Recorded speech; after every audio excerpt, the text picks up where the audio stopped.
చివరగా ధర్మరాజు ఆ కొలనుకు రాగా యక్షుడు కొంగ రూపంలో కనిపించి తన ప్రశ్నలకు సమాధానాలు చెప్పిన తర్వాతే నీళ్లు తాగాలని హెచ్చరిస్తాడు. తన ప్రశ్నలకు సరైన సమాధానాలు చెబితేనే నీళ్లు తాగనిస్తానని, లేదంటే తన సోదరులకే గతిపడుతుందని యక్షుడు హెచ్చరిస్తాడు.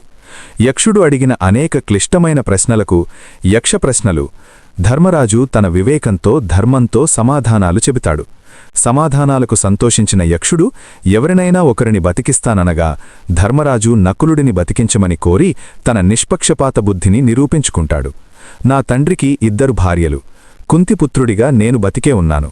మరి మా రెండో తల్లి మాద్రికి కూడా ఒక కొడుకు ఉండాలి కదా, అందుకే ఆమె కుమారుడైన నకులుడిని బతికించు. ఈ నిష్పక్షపాత ధర్మానికి ముగ్ధుడైన యక్షుడు ధర్మరాజు తమ్ముళ్లందరినీ పునర్జీవింపజేశాడు. ఎంతటి ఆపదలో ఉన్నా నిబ్బరం కోల్పోకూడదని, ఎంతటి విజయం సాధించినా న్యాయాన్ని వదలకూడదని ఈ కథ మనకు నేర్పుతుంది. యక్షుడి రూపంలో ఉన్న తన నిజస్వరూపంతో ప్రత్యక్షమవుతారు. ఇంతకు అతను ఎవరు అని తెలుసుకోవాలంటే ఖచ్చితంగా నెక్స్ట్ ఎపిసోడ్ గురించి వెయిట్ చేయాల్సిందే. అంతకంటే ముందే మన ఛానల్ని ఇప్పుడే సబ్స్క్రైబ్ చేసుకోండి.